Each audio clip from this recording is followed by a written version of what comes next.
Hey guys, J-Man here for a review of Adventure Comics number 393. Well, I'm not going to review it. um, for these older comics, I don't go through the whole thing and review it. I'm just going to talk about it and share it with you. I love these old comics. They're great. If you've been a subscriber to my channel, then you know that Legion live stream Monday nights. So every Monday we do a Legion of Superheroes live stream, and we are going through all of the appearances of the Legion of Superheroes. We started with Adventure 247.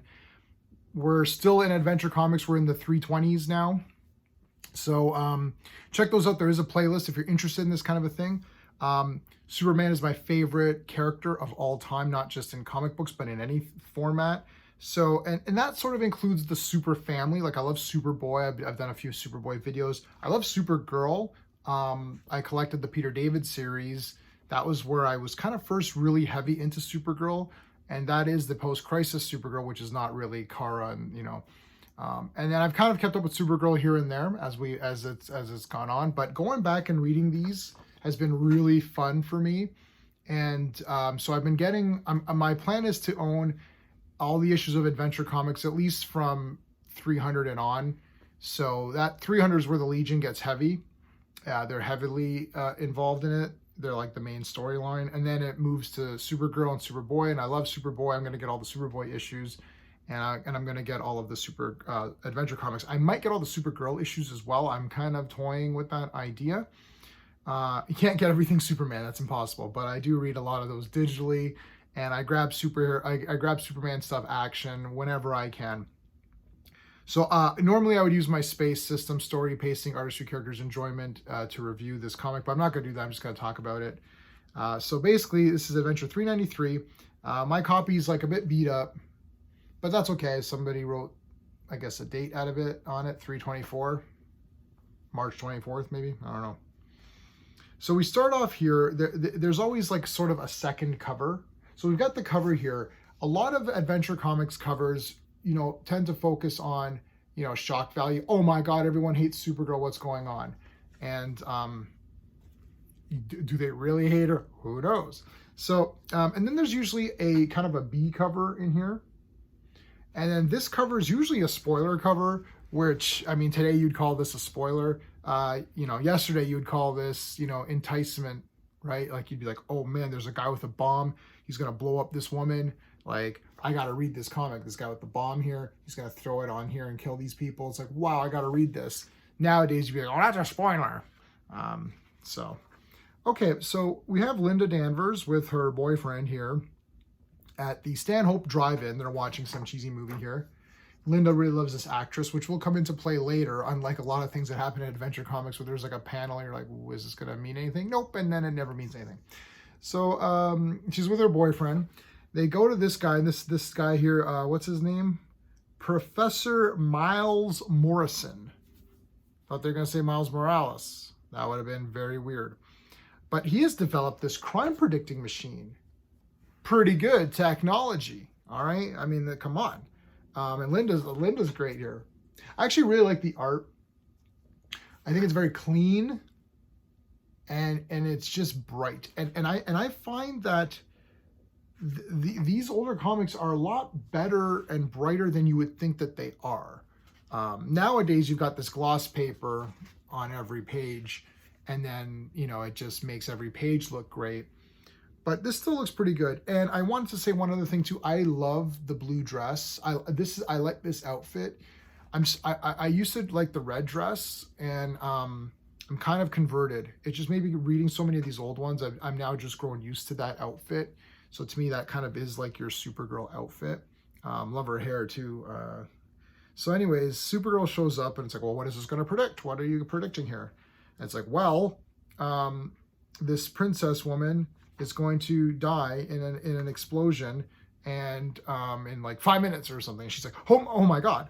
So she flies there. She flies to this castle or whatever. And she's like, princess, you're gonna explode. Someone's gonna kill you. And the parents are like these big, super rich snobs. And they literally say, no, we don't want our daughter to associate with you, Supergirl. You're like this low class person. We don't want you around. And Supergirl's like, are you for real right now? So the princess goes in the car and the car explodes. The princess is literally dead. What? Oh my God. I'm like, they killed the princess. And she's like, you just let your daughter die. And they're like, yeah, okay. So they're like, Jeanette is the princess. Jeanette died like a princess. She never knew the disgrace of being helped by a nobody like you. Are you kidding me? I'm like, wow. So I was like, Adventure 393, you guys are doing good here. This is pretty impressive. So the next thing the crime computer predicts is that her favorite, Supergirl's favorite movie star who's going to win an Oscar,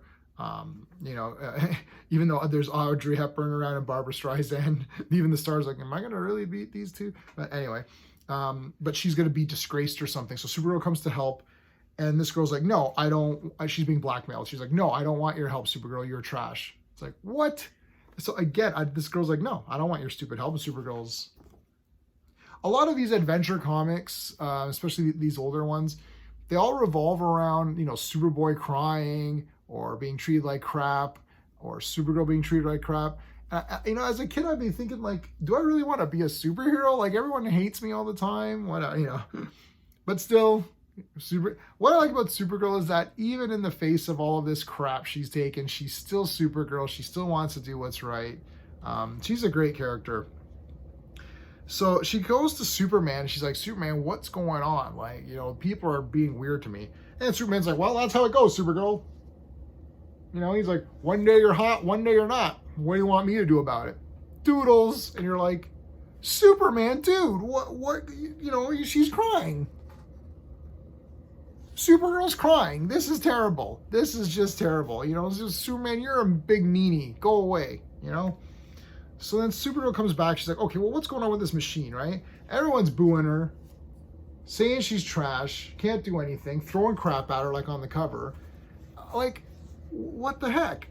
So she's blocking the garbage that they're throwing at her, man. This is like when Hulk Hogan turned heel and formed and was part of the NWO. It's like, that's the most trash I've ever seen thrown at somebody till now. So Supergirl's like, F this machine, and she smashes the crap out of it.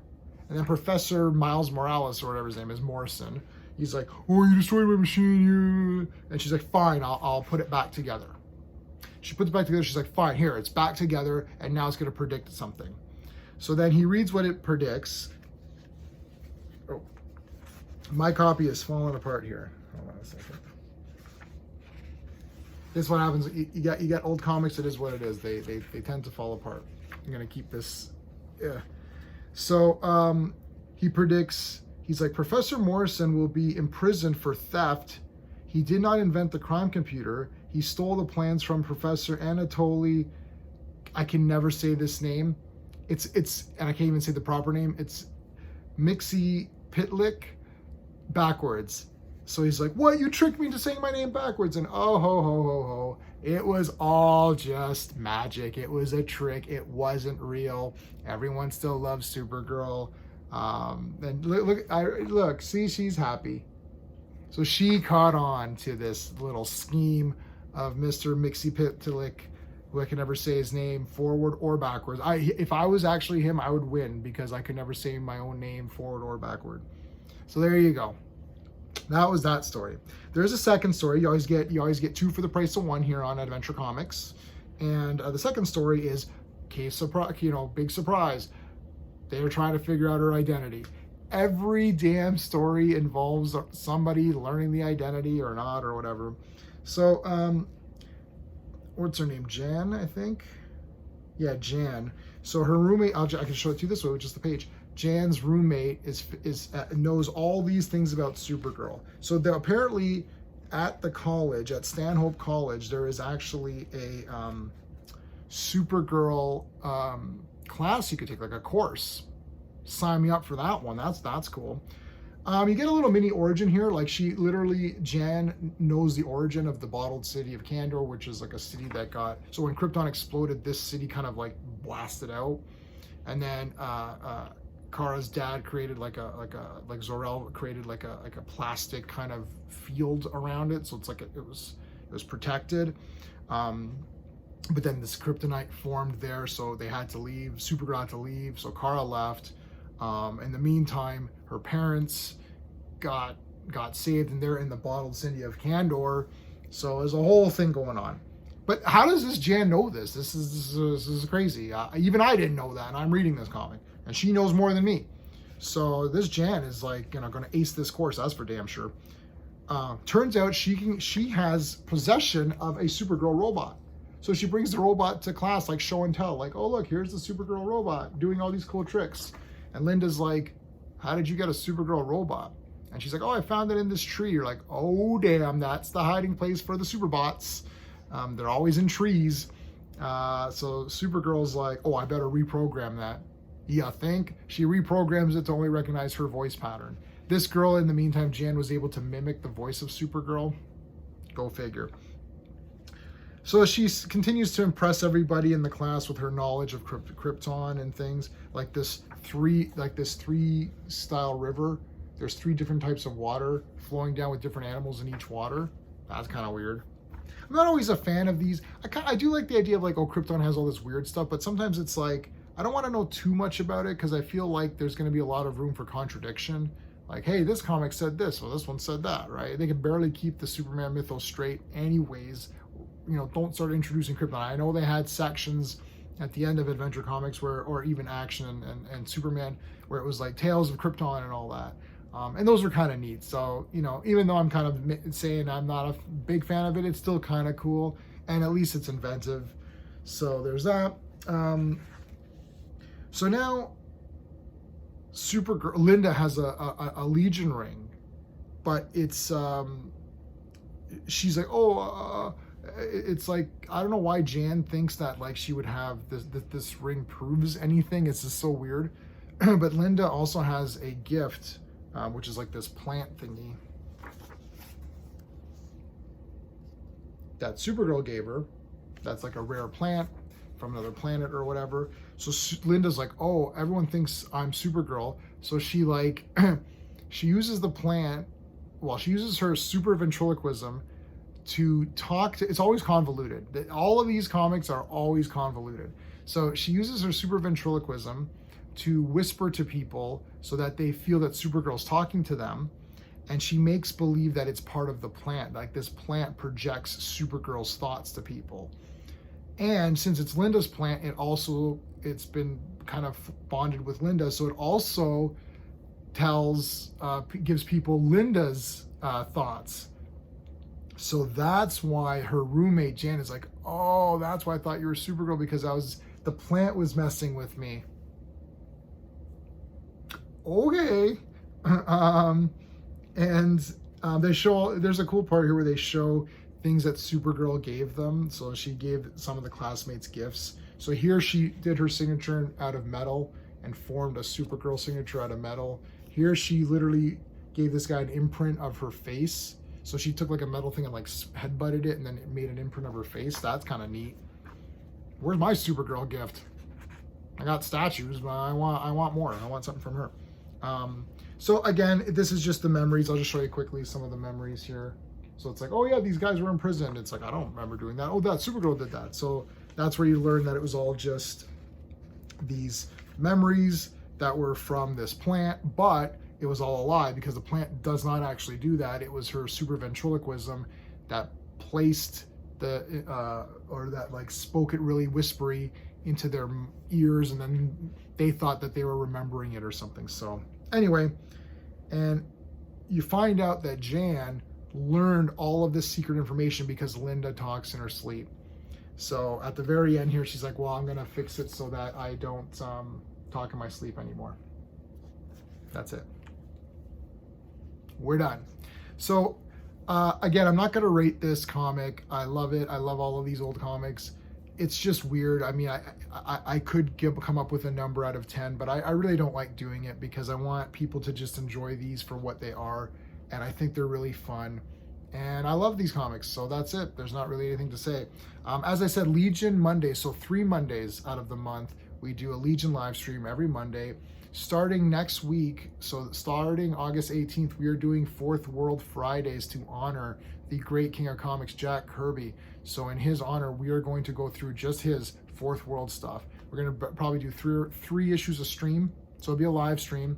Jimmy Olsen's the first 3 books, so that's the first 3 we're going to discuss for the Fourth World. That's August 18th live stream. And if you are new, then please consider subscribing. I'm also on Patreon, which is patreon.com/jman77. My patrons are great. I love to thank them in every video. So thank you guys for your support. And if you do join, you do get early access to comic book and movie reviews, which are current. Like, this is not going to be on Patreon. Like, I mean, this comic's 100 years old, or well, not 100, but it's old. And so there's no point in keeping my thoughts a secret at this point. I also have a tip jar, so if you enjoy this kind of content, I'd appreciate anything that you guys can do. That's it. All right. Until next time.